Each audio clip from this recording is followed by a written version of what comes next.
Helen Johnson ဆိုတဲ့အမျိုးသမီးတူဟာမြို့အနီးကစတိုးဆိုင်တစ်ခုမှာပြဿနာတစ်ခုနေချင်းဆိုင်နေရတယ်။စတိုးဆိုင်ကနေပစ္စည်းတချို့ကို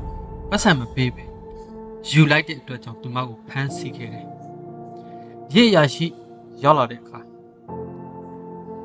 Helen Johnson ယူသွားတဲ့ပစ္စည်းတွေကိုမေးမြန်းတယ်။သူမရဲ့အဖြေကတော့စိတ်ထိခိုက်စရာအရန်ကောင်းလာပါတယ်။ကျမကလေးတွေကိုဗိုက်ဆာနေလို့သူတို့ကိုကျွေးဖို့ကြက်ဥငါးလုံးယူသွားတာပါလို့ Helen Johnson ကပြောတယ်။ရဲ့ရာရှိဟာသူမကိုဖမ်းဆီးမဲ့အစားအန်အော့ဖွယ်ကောင်းတဲ့လုပ်ရတစ်ခုကိုလုပ်ပြခဲ့တယ်။သူမကိုစတိုးဆိုင်ထဲကိုပြန်ခေါ်သွားပြီး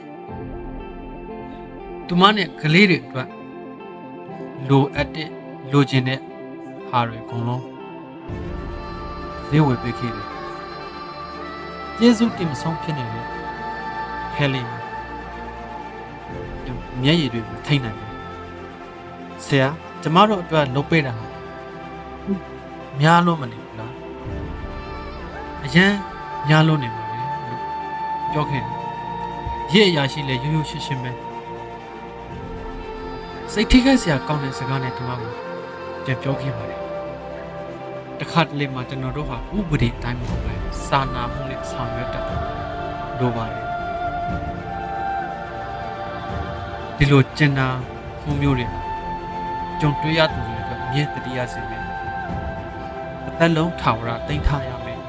လို့ရတဲ့ခုပါပဲ